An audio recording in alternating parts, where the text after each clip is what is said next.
I've got to say, in the last 4 years, I've never felt so reassured around structure coming into underpinning sort of like all the roles within the organisation. It's becoming a little bit more regulated and very much more compliant, but isn't that how it should be? Yeah. And I think that's where LRSSB come into their own. Yeah. They're bringing all this together and they're introducing so much now which should really be a regulatory sort of compliant framework that we've never had before.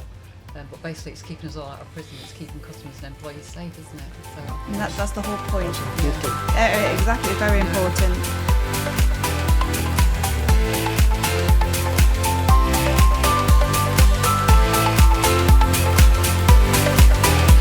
Hello everyone and welcome back to the Let's Talk Light Rail podcast. This is episode 5, part 2.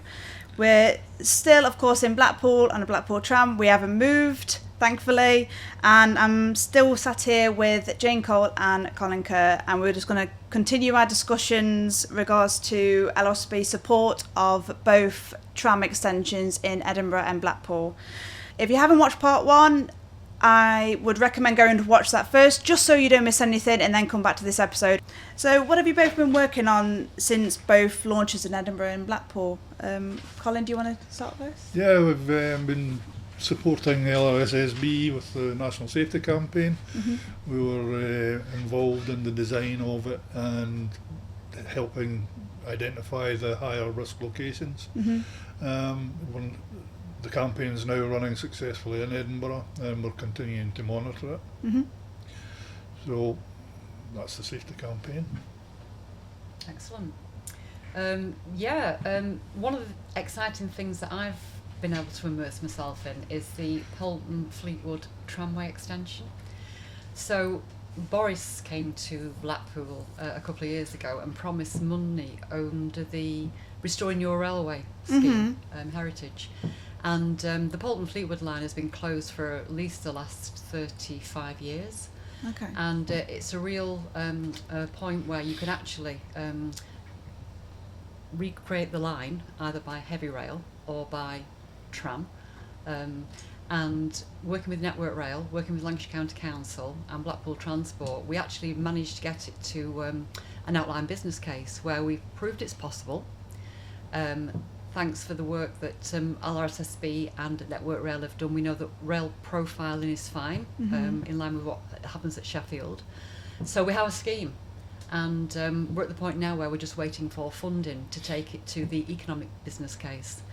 The last government didn't say no. The Labour government haven't said no.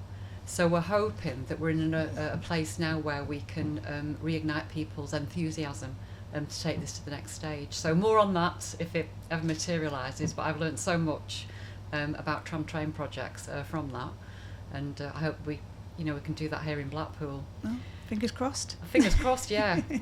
The other thing we've been working on is, and this is thanks very much to Colin, and Colin's going to come back and help me, is line speed restrictions. So we've had a number of line speed restrictions in place for some years now, due to various elements of things happening.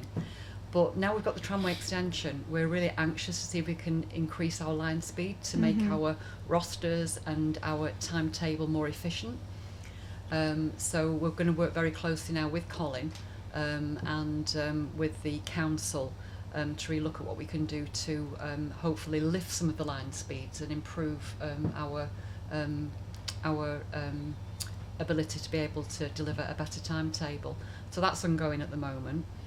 And obviously we've just launched the tramway extension in June, but we're going to look at a relaunch in April. Okay. So Jamie Swift, who worked for Edinburgh Tram and is part of LRSSB, has very kindly agreed to come and join Blackpool Transport.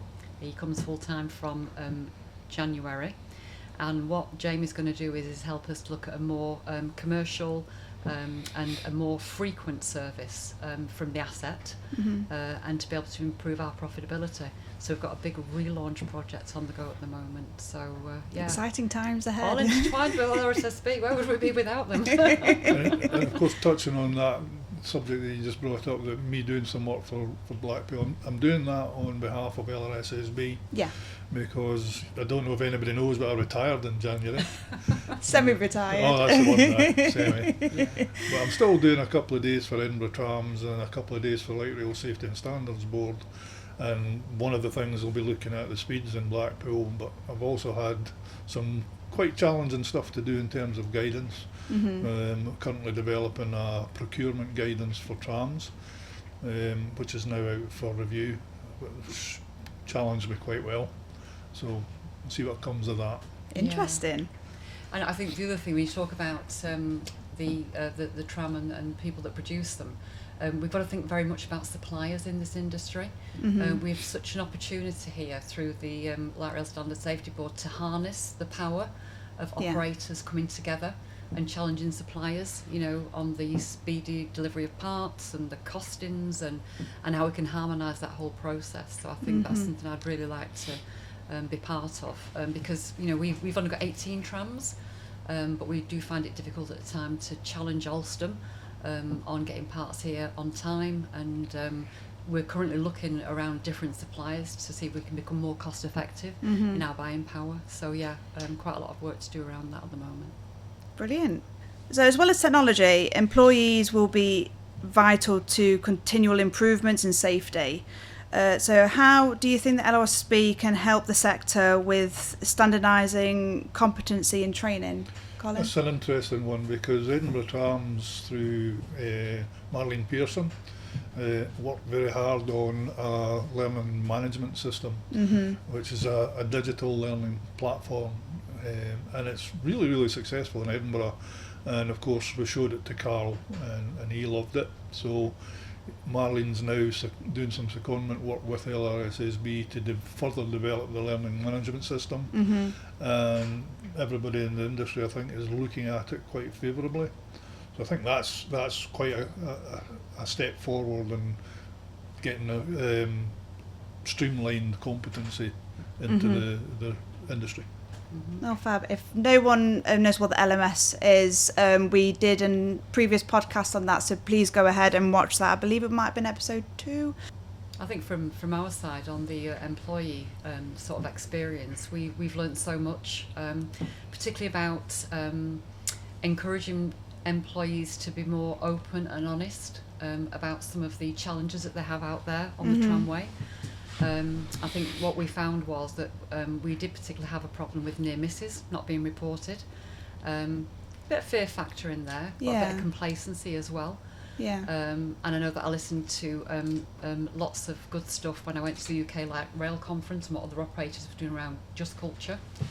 And that conversation led me to understand more about RM3 and about leadership and about the whole thing coming together through a competency management system, a safety management system. And again, working with LRSSB on that, I think that they're in the process of getting together really good frameworks for people to be able to take safety very seriously, but give employees the opportunity to be more open and honest about how they feel and about how they really want to report and be encouraged to report, as opposed to letting complacency set in. So yeah, we've got lots of that going on at the moment, and I just hope that we're able to bring it to fruition so that we've got a reduction in our stats. And of course RM3 is the perfect model for systems to use to track the progress and improve, constant improvement that you require for your SMS and all the processes. Absolutely. And it's a scored rating of your system, which you can see right away if it's improving or tailing off a bit, and you can react right away. I think what that brought for light to us as well was the fact that, you know, we do have incidents and we do have accidents, as you know, that's the norm, but it's the way that we're being investigated, and it's the training that's needed around that, you know, to get to the root cause really, rather than have complacency around, oh, it was just this that happened. It's like, you know, trying to really dig deep and improve people's understanding. Find the root cause. Absolutely, yeah. So I found that really interesting about some of the great stuff that's going on with other operators now. We can learn from that. Yeah. I mean, so there's always going to be challenges regardless, always going to be safety issues across every single operator, but is there any way that where technology can help support all the operators and improve potential risks. Absolutely. I mean, there's been great strides made with the Tram Accident Investigation Reporting System, TARE, which is now in its phase 2, I believe, which is taking it to another level by it's developed all the dashboards and reports that are going to be useful for the various tramways to use. And it's also bringing in RM3 as a additional module attachment that's integrated with it. It's also looking at bringing an integrated river reporting system.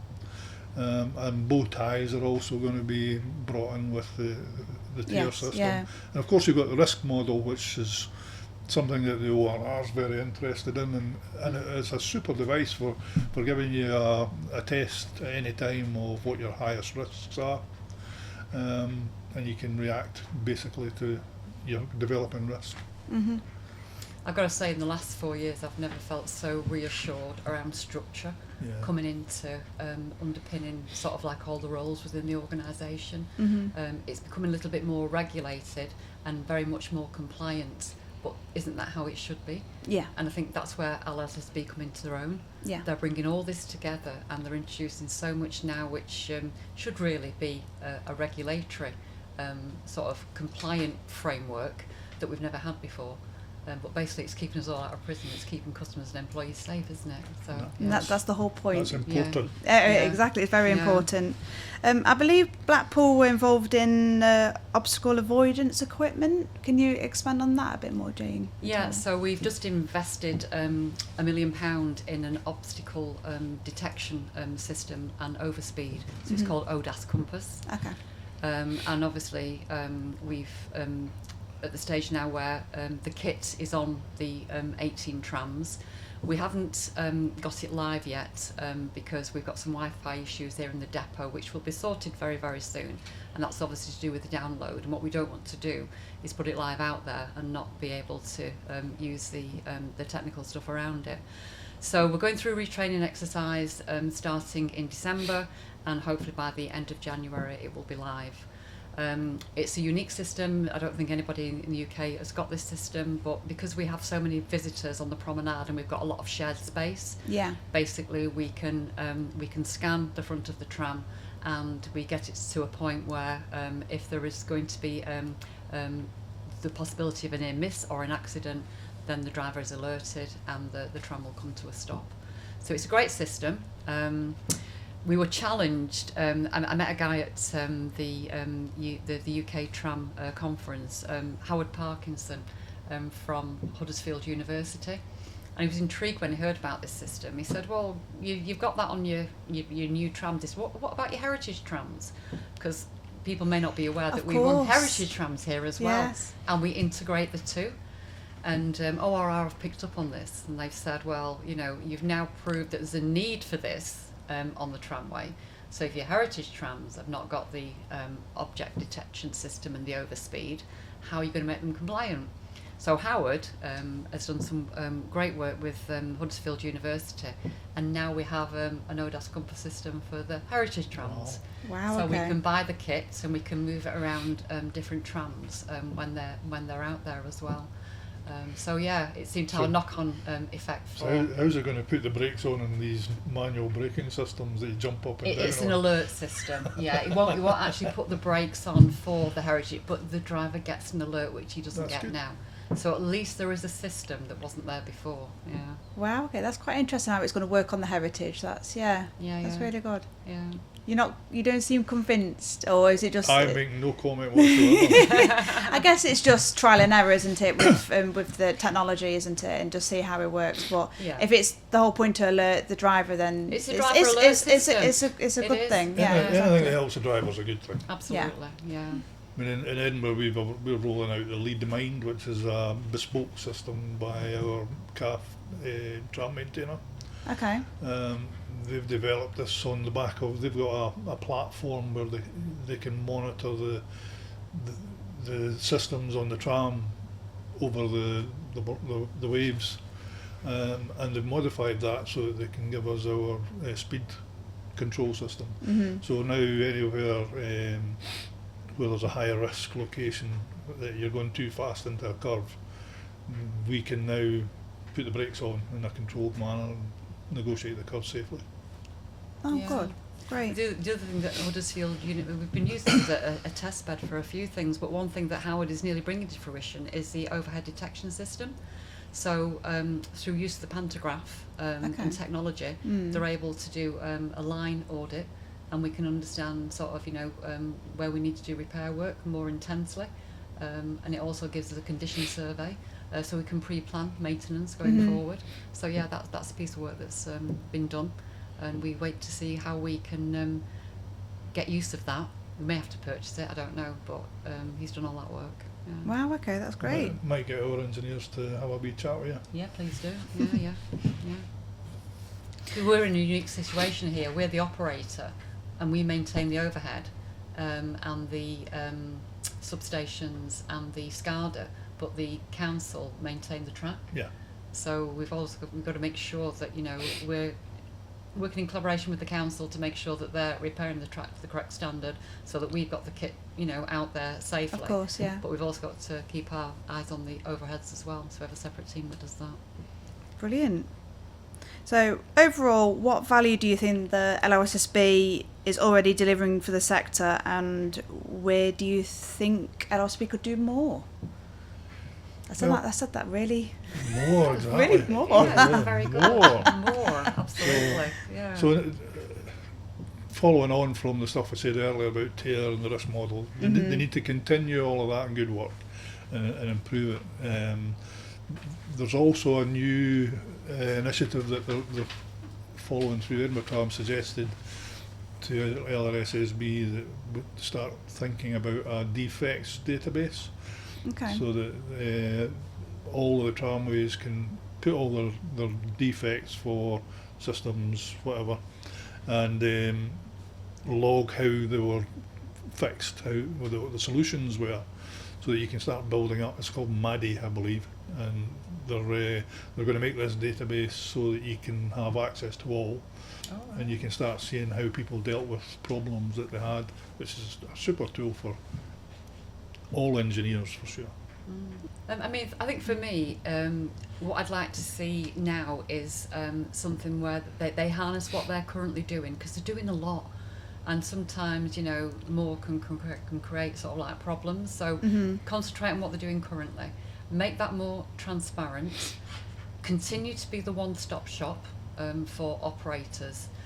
But I think also to give us the assurance around, continue working with DFT, ORR, so that we have this body of safety wrapped around us. And I'd like to see that as a narrative somewhere about what they're currently doing, where they aim to be going in the next sort of like 3 to 5 years, and how they intend bringing all that together, because it would be really good to see what their business plan is.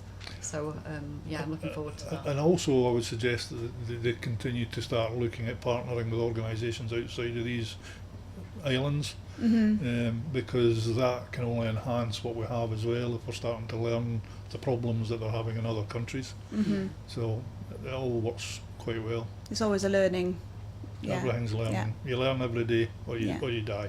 Yeah. Simple. I mean, as a board member, I'm not opposed to going out to Dubai and helping out with, seeing what they do, and a trip to Europe would be nice, wouldn't it? Yeah. For all of us, please. I'm all for that. Yeah, absolutely. Take the whole board out there. And I think the other thing they can do more of. Mark Ashmore.